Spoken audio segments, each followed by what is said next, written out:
The North Queensland Cowboys have cruised to a big 26-6 win over the Brisbane Broncos in both sides' final hit-out of the season. All eyes were on the halves, with Billy Walters picked at halfback alongside Tyson Gamble for the Broncos after Albert Kelly was ruled out due to COVID protocols. Gamble stuck his nose out in front when he set up Jordan Riki for the opening try with a smart grubber. Match Center, Cowboys vs Broncos teams, scores, videos, updates. Stream every game of every round of the 2022 NRL Telstra Premiership season live and ad break free during play on Kayo. New to Kayo. Try 14 days free now. Cartwright sees 10 in the bin. 0-21. The Cowboys answered back through gun fullback Hamiso Tabuai-Fidow, who put in a grubber for himself. Then 6 minutes later Holmes crossed untouched and then converted to take his team to a 12-6 lead.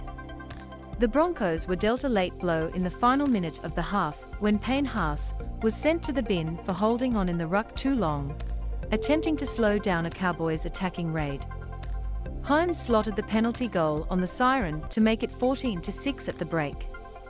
The Cowboys quickly extended the lead soon after as Scott Drinkwater and Holmes combined to put Murray Taulagi over. As for the Broncos, Ennis said they were starting to lose their way, like they did the week prior against the Titans. Although Brisbane stormed home that night to force a draw. Hamiso Tabuai-Fidow of the Cowboys scores a try. Ian Hitchcock, source.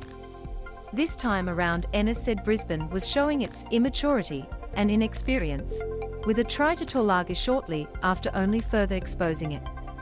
No Broncos players competed for the ball, as it bounced up for the Cowboys center to stroll through and score. It's hard to believe no Broncos players wanted to compete for that ball, Smith said. No communication on the last tackle, no talk whatsoever. Taulagi won't get an easier try than that, Ennis added. Here are foxsports.au's 3 key takeaways from the match.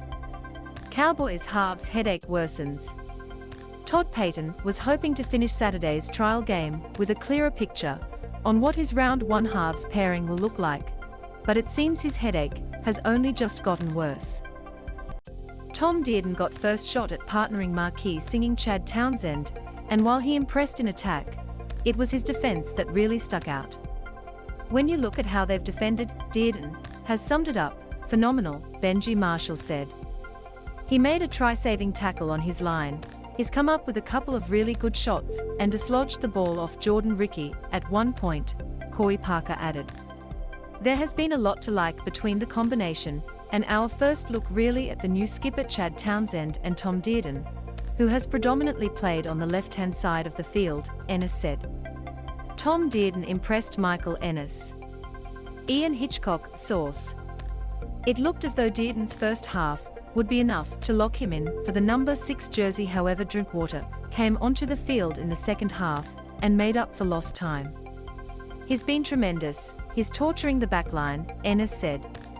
It seems now that Payten walks away with still a very big decision to make and 2 very different players to choose between. The headache for Todd Payten is going to be his halves pairing, Ennis said. We looked at Dearden and Townsend in the opening half and they were very solid. But Drinkwater's come on and he's really taken his chances in the second half. It'll be fascinating to see what Todd Payten does. Drinkwater is extremely creative. Dearden looked terrific combining with Chad Townsend, defensively though, 2 completely different players. Broncos solve fullback dilemma. One of the biggest questions surrounding the Broncos in light of the injury to Tyson Gamble is who would play fullback to start the season, and based on Selwyn Cobbo's performance against the Cowboys, they have their answer. The 19-year-old was superb for the Broncos at the back and handled everything the Cowboys threw at him in both attack and defense. Michael Ennis lauded Cobbo's involvement, particularly in the first half, as he popped up all over the field. Cobbo has been terrific in the first half, Ennis said. Carrying the ball up over 70 meters. He has been powerful. He has been very confident under the high ball. Benji Marshall is excited by what he has seen from Cobbo, and believes he has a massive future once he grows into his body. He reminds me of a young Greg Inglis that hasn't filled out his body completely, Marshall said. Selwyn Cobbo impressed in defeat. Ian Hitchcock, source. He's very skillful, he's very quick, and he does a lot of work around the ball. For me, I think he's the long-term solution at fullback for the Broncos. Whether he starts there now, or he gets a bit of development role, is still to be seen, but it's a great opportunity for him.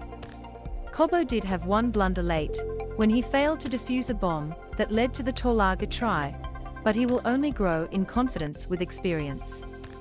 One thing is for sure, if Cobbo keeps impressing, as he did against the Cowboys, the Broncos will be wanting to lock up their rumored $1 million 3-year extension for his services before his asking price goes up. There are several other question marks surrounding Brisbane heading into the opening round, including who will partner Adam Reynolds in the halves and who starts in the number 9 jersey. Corey Parker tipped Albert Kelly to start in the halves due to his experience, but said coach Kevin Walters will have some sleepless nights ahead of him with lots of unanswered questions. Holmes' biggest priority in centre switch. Valentine Holmes was put to the ultimate test in his new left centre role, as he marked up against Cotonou Stags, one of the most lethal attacking weapons in the competition. The battle between the two didn't disappoint, with 5'8" Tom Dearden helping Holmes keeping Stags in line. It's been a really good battle on the left-hand side of the field, Fox League expert Michael Ennis said. Cotonou Stags and Jordan Pereira up against Valentine Holmes, who is really holding his gloves up in his first outing at centre in a really tough battle against Cotonou Stags. There's no harder man to mark in the competition one-on-one. Holmes was just as crucial on the other side of the ball too, with the Cowboys superstar, who was originally signed as a fullback, crossing untouched in the first half to snatch his side the lead. Holmes scored a try in the win. Matt Roberts, source. Sideline commentator Brent Tate, who played 12 games in the centres for the Kangaroos, believes Holmes has plenty of potential, but will need to work on his defence to be among the elite centres of the game. It's great to see him get some confidence. He's got all the tools to be a good centre, Val Holmes, he's big and strong. We know how hard he is to handle with the ball in his hands, Tate said. If he's going to make a real fist of playing in the centres, it's going to be up to him and his attitude. It's great to see him happy and fit. I think he's in for a great season. I think he's got to work on his defence, being up in the front line. He's got all the attributes, in attack, defensively, that is his biggest priority.